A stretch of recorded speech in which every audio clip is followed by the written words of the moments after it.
امروز میخوام درباره یه موضوع خیلی مهمی باهاتون صحبت بکنم، درباره مهمترین تصمیم زندگیمون که ازدواجه، مهمترین انتخاب زندگیمون که انتخاب همسره، انتخاب شریک عاطفی میمونه، انتخاب کسیه که میخواد با ما یه عمری رو بگذرونه، پدر یا مادر فرزندانمون باشه. پس خیلی مهمه. میخوام ازت که تا انتهای این ویدیو، تا انتهای این پادکست همراه من باشه، چون میخوام موضوعاتی رو بهت بگم که میتونه برات خیلی مفید باشه. ببین، ما همیشه میگیم که دایره اطرافیان تو با دقت انتخاب کن، چون بیشترین تاثیر رو روی اینکه شما قراره به چه فردی تبدیل بشی تاثیر میذاره. یعنی اینکه شما با کیا رفت آمد میکنی، با کیا بیشترین تایم و زمانت رو میگذرونی. پس با دقت انتخاب کن، وسواس به خرج بده، اجازه بده با کسایی معاشرت بکنی، در ارتباط باشه که باعث بشه که تو به ورژن بهتری از خودت تبدیل بشی، نه اینکه پس رفت کنی و بدتر بشی. حالا فکرشو بکن، انتخاب همسر چقدر مهمه. چون تو چه بخوای چه نخوای بیشترین زمانت رو با همسرت میگذرونی. صبح در کنار همسرت از خواب بیدار میشی، شبا در کنار همسرت میخوابی، با اون میری رستوران، فیلم تماشا میکنی، مسافرت میری، مهمونی میری. پس روی وضعیت مالی، وضعیت خوشحالیت، وضعیت پیشرفتت، غذا خوردنت، سبک غذاییت، اصلا سبک زندگیت، لایف استایلت، همه اینا تاثیر میذاره. لطفاً از اون اول هیجانی تصمیم نگیر. رویا بافی نکن که من عاشقشم و اونم عاشقم و میریم با هم دیگه یه زندگی خوب و میسازیم و من میتونم رفتارهای بعدش رو تغییر بدم. بذار یه واقعیت بهت بگم، هیچ کس تا زمانی که خودش نخواد تغییر نمیکنه. پس به جای اینکه هیجانی تصمیم بگیری، عاقلانه تصمیم بگیر، سختگیر باش. من همیشه میگم قبل از ازدواج سختگیر باش، بعد از ازدواج دیگه سهلگیر باش. این همیشه شعار منه. الان دارم به شما میگم، ببین، همسرت میتونه روی این خیلی تاثیر بذاره که قرار تو در آینده به چه فردی تبدیل بشی.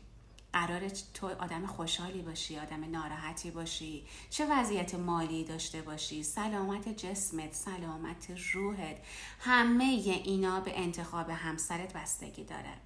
پس کسی رو به عنوان شریک عاطفیت، شریک زندگیت انتخاب کن که باعث بشه تو به نسخه بهتری از خودت تبدیل بشی. دیدی قدیمی ها میگن که زن و شوهر بعد از یه مدت شبیه هم میشن؟ به خاطر همینه دیگه، چون تو بیشترین زمان رو در کنار اون میگذرونی. یه عزیزی به من میگفتش که وای غذا خوردن همسرم خیلی رو مخ منه، خیلی بد غذا میخوره. شاید باورتون نشه، بعد از 10 سال من با هم رفته بودم یه رستورانی و دیدم چقدر غذا خوردن شبیه همسرش شده. یعنی تا این حد تاثیر گذاشته بود، خودش بدش میومد ولی الان درست شبیه همسرش داشت غذا میخورد. یا اینکه میخوام بهت بگم که همسرت میتونه باعث بشه که تو یه آدم لول اپ بشی، یا تو برعکس بیای لولت از اون چیزی که خودت هم بودی بیاد پایین تر. پس کس رو انتخاب کن که در کنارش پیشرفت کنی. ببین چه سبک زندگی داره، ورزش میکنه، به سلامت جسمش میرسه، سلامت روانش رو اهمیت میده، چه فیلمایی نگاه میکنه، چه طرز فکری داره. همه اینا مهمه. دقت کن روی اینا، عجولانه تصمیم نگیر، با دقت انتخاب کن. ببین چقدر مهمه که دارم بهت میگم. اگر دیدی همه جوره خوبه، اوکیه، برای حفظ این رابطه تلاش کن. چون تو 50 سالگیت، 60 سالگیت خیلی بستگی داره به این که توی 20 سالگیت، 30 سالگیت کیو انتخاب کردی. اون موقع است که به خودت میبالی یا نه یه فرد افسرده و پشیمون و نادمی که این چه انتخابی بود که کردم.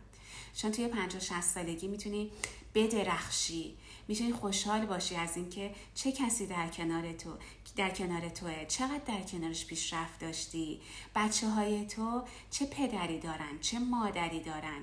هیچ افتخاری بالاتر از این نیست.